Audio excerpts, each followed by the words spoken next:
지역 시민단체가 환경성 질환을 겪고 있는 피해자를 찾아 나섰습니다. 철강공단 대기오염 대책 수립이 늦어지자 시민단체가 직접 나선 겁니다. 추석 대목을 앞두고 화재로 피해를 입은 영덕시장 상인을 위해 임시시장이 오는 14일 개장을 목표로 옛 야성초등학교에 설치되고 있습니다. 여러분 안녕하십니까? 포항 MBC 뉴스입니다. 포항 철강공단의 대기오염 피해가 심각한데도 포항시와 포스코 등의 대책 수립은 나오지 않고 있습니다. 이에 참다 못한 시민사회단체가 자발적으로 직접 피해 조사에 나서 관심을 모으고 있습니다. 장미쁨 기자가 보도합니다. 푸른색 조끼를 입은 시민단체 활동가들이 철강공단 인근 주민들을 상대로 환경성 질환에 대해 설명합니다. 주변에 아시는 분들이나 가족 중에 폐가 좋으신 분들 있으면 꼭 이렇게 연락하라고 좀 전해주십시오. 설명을 들은 주민들은 처음 듣는 일이 아니라는 듯 고개를 끄덕입니다. 그런 사람들이 많이 이야기를 하더라. 그런데 이런 그걸 홍보를 접하지 않았기 때문에 잘 모르시는 분들이 많죠. 시민단체는 기자회견에서 이미 환경부 조사 등을 통해 포항 주민들이 심각한 환경성 질환에 시달리고 있다는 사실이 밝혀졌다고 주장했습니다. 지난 2008년부터 10년 동안 이뤄진 코호트 조사에서 포항과 광양공단 인근 주민들은 상하기도 감염과 호흡기 계통 질환, 비염, 두드러기가 더 많이 발병하는 것으로 나타났습니다. 또 포항 주민의 경우 소변 중 카드뮴 농도가 전국 평균보다 2.4배, 수은 농도는 1.8배 더 높아 중금속에 더 많이 노출되고 있다는 지적입니다. 국립환경원 조사 결과에서도 심장질환과 뇌혈관 질환, 악성 종양으로 인한 포항 산단 주민의 사망비는 전국에서 가장 높은 수준이었습니다. 중금속이나 다양한 물질들이 이미 포항시로 유포되고 있다는 것이죠. 그로 인해서 포항이 폐암이 전국 1위인 이유가 이것으로 인한 발생되는 요인이 있다라고 저희는 판단합니다. 실제로 시민단체가 지난 4월 포항의 대기오염 실태를 조사한 결과 높은 농도의 중금속이 검출됐습니다. 이에 따라 시민단체는 철강공단 인근 청림동과 제철동 등지 주민을 상대로 직접 홍보 활동을 벌이기로 했습니다. 시민들이 앓고 있는 만성질환과 공단 유해물질 사이의 관련성이 드러나고 있는 만큼 실제 피해 사례가 어떤지 실태 조사에 직접 나선 겁니다. 특히 포항시와 포스코가 철강공단 대기오염 문제에 명확한 입장을 밝히지 않고 있는 것도 시민들이 직접 나서게 된 이유 중 하나입니다. 말로만 상생이나 지역 주민과 함께하는 더불어 함께하는 포스코 이런 구호가 아니라 실질적으로 지역 주민들의 건강권과 환경권을 보장하기 위한 실질적인 대기질 개선 노력이 절실한 시기라고 생각을 합니다. 한편 포항 산단의 주민 건강 피해의 인과관계를 규명하는 예비 타당성 조사가 진행 중인 것으로 알려져 그 결과에도 관심이 모아지고 있습니다. MBC 뉴스 장미쁨입니다. 영덕군은 화재가 발생한 영덕시장을 대체할 임시시장 개설에 전 행정력을 집중하고 있습니다. 옛 야성초등학교 부지에 마련되는 임시시장은 상하수도 설치를 완료하고 내일까지 컨테이너 47동을 설치해 오는 14일부터 추석 대목장을 열 계획입니다. 한편 영덕군은 화재로 피해를 입은 점포에 10월 부가분부터 신축시장 입주 시까지 상하수도 요금을 전액 감면하기로 했습니다. 요즘 음식을 집이나 일터로 배달시켜 먹을 때가 많죠. 코로나 이후 배달 시장이 커지면서 음식점마다 민간 배달앱에 내는 수수료가 큰 부담인데요. 이런 부담을 덜어주려고 경북 공공배달앱 먹개비가 오늘부터 서비스를 시작했습니다. 도건엽 기자입니다. 경북 경산시의 떡볶이 전문점입니다. 점심시간을 맞아 경북 공공배달앱 먹개비로 주문이 밀려듭니다. 먹개비 주문.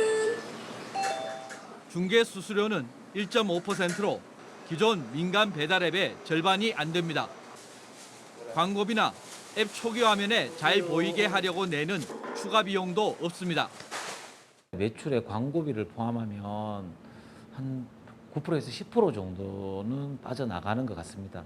공공앱 같은 경우에는 광고비가 없고 수수료만 1.5%다 보니까 매장을 운영을 하는 데서는 정말 큰 도움이 되는 것 같고, 이 커피숍은 매장 매출과 배달 매출 비중이 8대 2였지만 코로나 이후 5대 5가 됐습니다.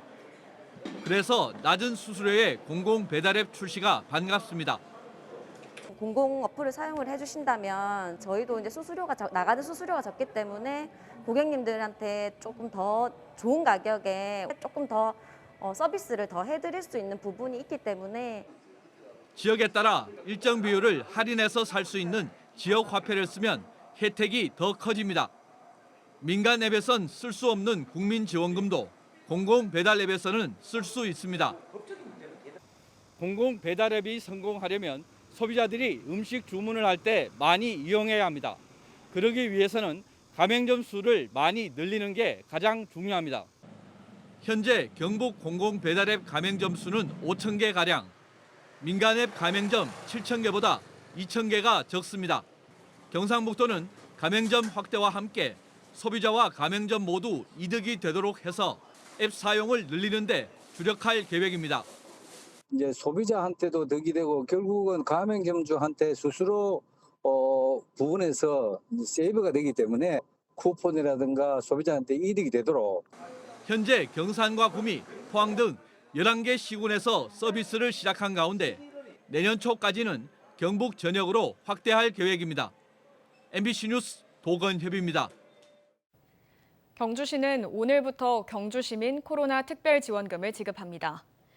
경주시민 코로나 특별지원금은 10만 원권 선불카드 형태로 23개 읍면동 사무소에서 배부하며 49개소의 아파트 단지 현장 접수처에서도 오늘부터 나흘간 배부합니다.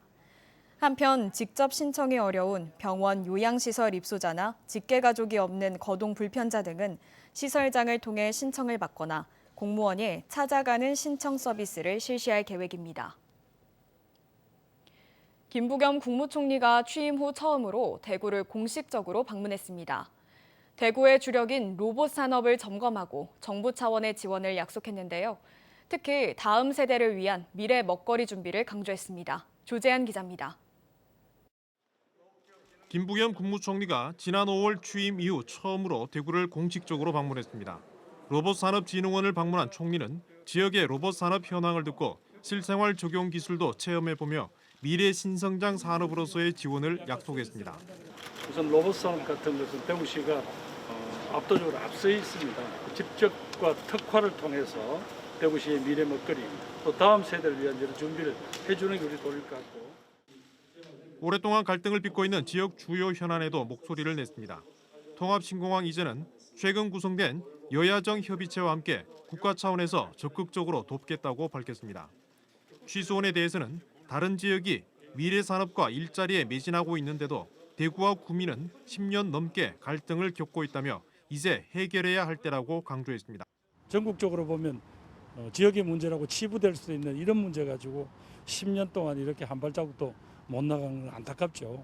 우리도 빨리 이 갈등을 털고 지역의 젊은이들 위한 준비를 해줘야 된다. 그렇게 생각합니다. 총리는 대구를 정치적 고향이라고 하면서도 최근 대구집을 매각한 건 살지도 않고 전원 생활을 준비하고 있기 때문이라고 밝혔습니다. 대구와 경북의 현황과 미래 먹거리 지원은 약속했지만 지역 정치 복귀 가능성은 크지가 않아 보입니다. MBC 뉴스 조지환입니다. 2차 전지 소재 생산업체인 에코프로 GM이 포항에 5천억 원을 추가로 투자해 공장을 증설합니다. 에코프로는 오늘 포항시청에서 경북도 포항시 등과 투자 양해각서에 서명하고 오는 2026년까지 영일만 4 일반 산업단지 내 13만 8천 제곱미터 부지에 연산 10만 톤 규모의 양극재 소재 생산 공장을 증설한다고 밝혔습니다. 에코프로 그룹은 포항 영일만 산업단지 내 33만 제곱미터 부지에다가 양극재와 소재, 리튬 소재 가공, 리사이클링 등 배터리 양극재, 전주기 시스템을 구축하고 있는데 전체 공장이 가동하면 2,400여 명의 고용이 이루어질 것으로 예상됩니다. 코로나19 감염 위험 속에 24시간 어르신들을 돌보는 요양보호사들. 이른바 필수 노동자라고 불리면서 누구보다 고된 노동을 하고 있습니다. 그런데 위험수당은커녕 법이 정한 급여조차 제대로 받지 못하고 있다고 합니다. 보도에 손은민 기자입니다. 코로나19 발생 이후 요양보호사들의 업무는 더 많아지고 힘들어졌습니다. 면회를 할 수 없는 가족을 대신해서 더 자주 안부를 챙기는 건 기본. 아침은 밥은 뭐 잡쌌어요? 혹여 바이러스를 옮길까 청소도 어르신 목욕도 전보다 2번, 3번씩 더 합니다. 매주 코로나 검사를 받고 출퇴근길 동선도 매일 적어내야 합니다. 어느 곳보다 감염 위험이 높기 때문입니다. 하지만 위험수당은커녕 겨우 최저임금 수준의 급여만 받고 있어서 생활조차 힘듭니다. 월급제 해가지고 기초 간혹 보장만큼이라도 되면은 아무래도 좀 낫죠. 근데 뭐 턱없이 기초고생활 금액도 안 되니까. 전국 요양서비스 노조가 장기 요양기관 104곳에 요양보호사 임금 명세서를 분석했습니다. 월급제 요양보호사의 96%, 시급제는 80%가 정부가 정한 요양보호사 인건비보다 훨씬 적은 급여를 받고 있었습니다. 월 평균 차액은 34만 원, 1년으로 치면 1인당 400만 원을 못 받고 있는 겁니다. 요양보호사들 급여는 건강보험공단이 장기 요양급여에 포함시켜 각 요양기관에 지급하는데 기관마다 임금 기준이 제각각입니다. 보건복지부가 수가당 최소 인건비 비율을 고시해놨지만 강제사항이 아니고 처벌 기준도 없어서 지키는 기관이 거의 없습니다. 요양보호사들은 이렇게 처우가 더 악화된 이유가 정부와 지자체가 관리 감독을 손 놓고 있기 때문이라고 말합니다. 말은 필수 노동자라고 하는데 저희들에 대한 대책은 전혀 없고 정부나 지자체의 관리 감독이 전혀 되고 있지 않습니다. 어떻게 일을 하고 있는지, 임금은 얼마나 받고 있는지. 전국의 요양보호사는 50만 명, 대구에만 3만 4천여 명 있습니다. 노조는 국민들이 내는 건강보험료로 운영되는 만큼 요양보호사의 표준 임금을 법제화하고 개별 기관에 대한 관리 감독을 강화해 줄 것을 요구하고 있습니다. MBC 뉴스 손은민입니다. 오늘 새벽 5시 50분쯤 경주시 안강읍 28번 국도에서 가드레일을 받은 차량에 불이 났습니다. 불길은 20여 분 만에 잡혔지만 운전석에서 한 명이 숨진 채 발견됐습니다. 소방당국은 차량이 가드레일에 충돌한 뒤 발생한 마찰열에 의해 트렁크에 실린 예초기에서 불길이 시작됐다고 보고 정확한 화재 원인을 조사하고 있습니다. 오늘 경북 동해안은 높고 푸른 하늘에 완연한 가을 날씨를 보였습니다. 내일도 맑은 날이 이어지겠는데요. 다만 밤사이 짙은 안개에 주의가 필요합니다. 조주경 기상캐스터입니다. 맑은 날씨 속에 기분까지 좋아지는 하루였습니다. 낮 동안에는 기온까지 꽤 오르면서 덥게도 느껴졌는데요. 밤부터는 안개가 짙어지면서 시야가 답답한 곳이 있겠습니다. 내일 새벽까지는 교통안전에 주의하셔야겠습니다. 이후 오전이면 푸른 하늘이 드러나면서 완연한 가을 날씨 느끼기 좋겠습니다. 이어서 자세한 내일 날씨 보겠습니다. 아침 기온은 18도에서 20도 분포로 오늘과 비슷하게 출발하겠고요. 한낮에는 포항이 26도, 경주와 영덕, 울진이 27도에 머물면서 낮 기온은 오늘과 비슷하거나 조금 낮은 곳이 있겠습니다. 울릉도와 독도의 아침 기온은 울릉도 20도, 독도 22도로 출발해 한낮에는 25도까지 오르겠습니다. 동해바다의 물결은 0.5에서 최고 1.5m로 잔잔하게 일겠습니다.